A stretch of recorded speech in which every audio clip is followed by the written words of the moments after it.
it kind of dovetails with the last one a little bit in that, but it's more from a curiosity, from the delicious curiosity of how it all works in the non-physical. You want to know how it works?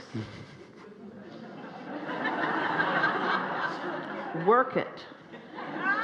In other words, everything that is non-physical is manifestable. Don't make it separate. Let it come out where you can see it. You bring it to the seeable, hearable, smellable, tasteable, touchable, understandable in the way you mean it. You can feel the vortex and there's an understanding. But there's even more of a specific understanding when you let it come forward, where you can devour it with your physical senses, which is the reason that you are here in this physical form. You want to be source energy personified. And I get that. It's sort of like a mechanistic question. I'm a chemist, and I've got an interest in chemistry and matter, condensed matter. One thing that's interesting is light will interact with it if it's of the right vibration. Otherwise, it's transparent to it. It just can pass right through. So there's that parallel that's what we're talking about. There's something going on there. The manifestation of that gives you understanding. Mm-hmm. Yeah. Why does non-physical need the condensed matter state for the contrast to evolve? Why can't it be a thought experiment in just light? There's something going on in the condensed matter. Way more satisfying. Isn't that a bit like saying, if you guys have got it all figured out, why does anybody come forth into the physical? There's some sort of trouble that comes along when free energy condenses into matter that lets the contrast, that allows for the contrast.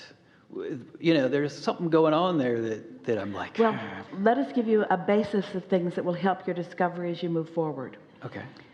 Nothing inconsistent ever happens.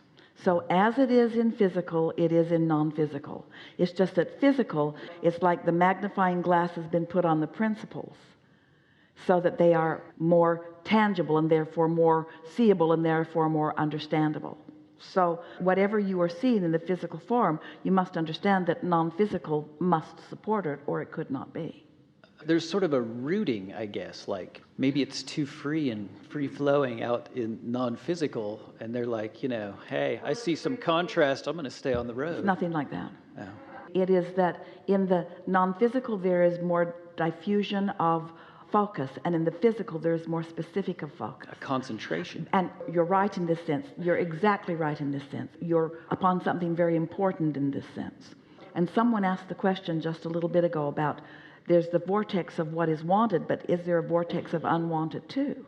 In this physical form, you get what you think about. And so there are rivers and streams and currents that are flowing that have momentum that if you're in the vicinity of them, you can become a part of. We're talking about the physical format.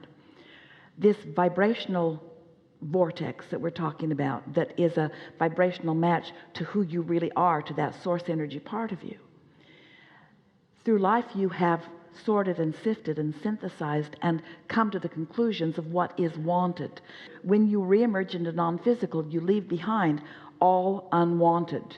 And what you take into the non-physical is the pure wanted. So you are exactly right.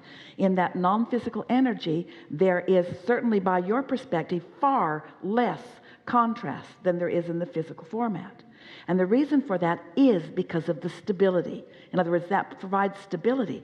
So source can stand in that knowing place, not experiencing the contrast in the way human does. Now, source can focus upon the contrast that you're experiencing in that step 5 format that we were talking about. And so source does not feel the contrast that humans feel. But if you out here on the leading edge were unable to feel the contrast, then you couldn't put the new into the vortex, and the evolution of all species could not continue. Mm-hmm. Yes? You're really on to something. Yes? Okay. The next half of this question was the purpose of DNA. In some of my meditations recently, I've started getting like visions of an auric field chromosomes. And I've read papers in the past that I didn't give much credence to, but, where the tuning ability of DNA And I feel like as we raise our vibration, Yeah. it responds. It responds Yes. much in that way about the transparent Yes. matter. Like, Yes. I want to bring good, positive Yes. energy.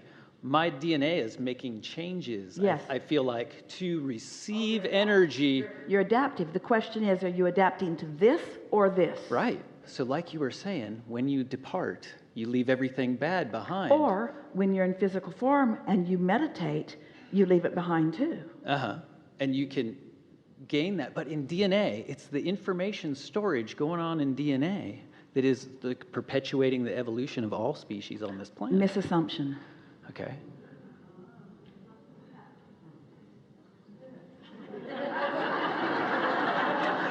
The DNA is not doing the dictating. It is adapting to the vibration. Right. I'm with you there. So when you have two parents come together, they have like a historic DNA. Talking about the biology. The biology, which I think can be overcome by your thoughts. So there are two parents that are accomplishing the biology of the DNA. And we say, blah, blah, blah. And then there is the non-physical arena of pure positive energy that is accomplishing the vibrational biology, which is supreme. And by far the greatest influencer. Oh, by far. But is there not some sort of nascent baggage or things that you have to deal with? Like, no, just hindering beliefs that you pass along from one another in your physical form. Just hindering beliefs that you pass along. More societally? Societally, parentally, spousally, educationally, historically. Yeah. That's all part of it.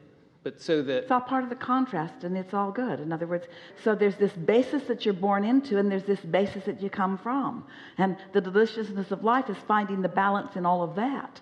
And everything that we teach is about letting this be dominant. But you got to know about it first. You got to find some way of hooking into it in an understanding way. So am I wrong in thinking that if we live a life where we are altering our DNA and pulling more and more positive energy into our being non-transparent, but absorbing that energy, does it...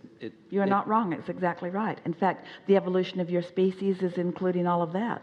Your adaptability, that's what that's all about. But is there a change that can occur in the DNA that can then be passed on? Isn't that the process? It already has been. It's hard for you to see it because it's gradual, and it's hard for you to define it because scientists are so busy looking at what has been that they're not able to see what is becoming, and they need it to be manifested before they see it and take note of it when it's in the vibrational ethers all along and you could sense it and know it.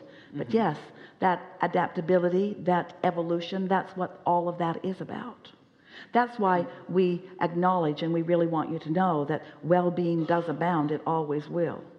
There's so much that you worry about that you need not worry about. This basis of this question is, it's not like a worry or a concern. It's more like just a hunger for... It's an eagerness. It's an eagerness to put words to something that you are sensing. Yeah, and you will put good words to it because you're in a place where you have the root of the words, and now you are connecting with the knowledge of the source, and when those two come together, that's what creation is all about. You will find the words. I feel like it is bringing me to a new place. And everyone else as a result. Because once you find it, it's the way all of those discoveries are. Once you find it and validate it through your undeniable evidence, then it's harder for it to be refuted. But most are so busy looking at the existence of the evidence that they don't find anything new. And then once you get to that new place, though, and the nice thing there's is, that's a new vista. You stand to into a see whole the new next. room, Right. whole new room with a whole new set of contrasting experiences, bringing a whole lot of new inspired questions that bring a whole lot of new inspired answers, and on it goes.